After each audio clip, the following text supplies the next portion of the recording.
ఇప్పటికైనా అర్థమైందా? అమ్మా, ప్రాక్టికల్ గా జరిగితే కానీ తెలుసుకోలేరు కదా.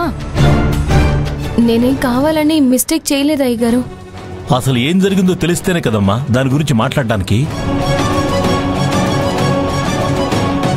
పేమెంట్ చూపించింది, అసలు లెక్కలే లేవు, మొత్తం గజిబిజిగా ఉన్నాయి. అదేంటని లెక్కల ఫైల్ చూపించి అడిగితే నీలవేణికి ఇంగ్లీష్ అర్థం కాక బిక్కమొహం వేసింది. ఇలా వంట పని ఇంటి పని చేసే వాళ్లతో కంపెనీ నుండి జీతాలు ఇప్పిస్తున్నారంటే ఎంప్లాయీస్ కూడా షైగా ఫీల్ అవుతారు. పాకెట్ మనీ అడగాలంటే ఇది వరకు చాలా హ్యాపీగా ఉండేది. ఇప్పుడు మన ఇంట్లో పని చేసుకున్న తన చేతి నుండి డబ్బులు తీసుకోవాలంటే గిల్టీగా ఉంది. మనం అంతా ఎంతగానో చదువుకున్న వాళ్ళం, మనల్ని పక్కన పెట్టేసి సైనింగ్ అథారిటీ తనకివ్వడమే నచ్చలేదు. అలాంటిది ఇప్పుడు మిస్టేక్ జరిగినా ఎవరు పట్టించుకోవట్లేదేంటి?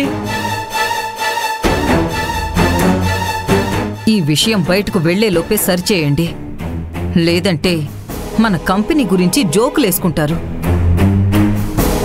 అమ్మా నీలవేణి, నీకు అర్థం కాకపోయింటే తారకని అడగొచ్చు కదా.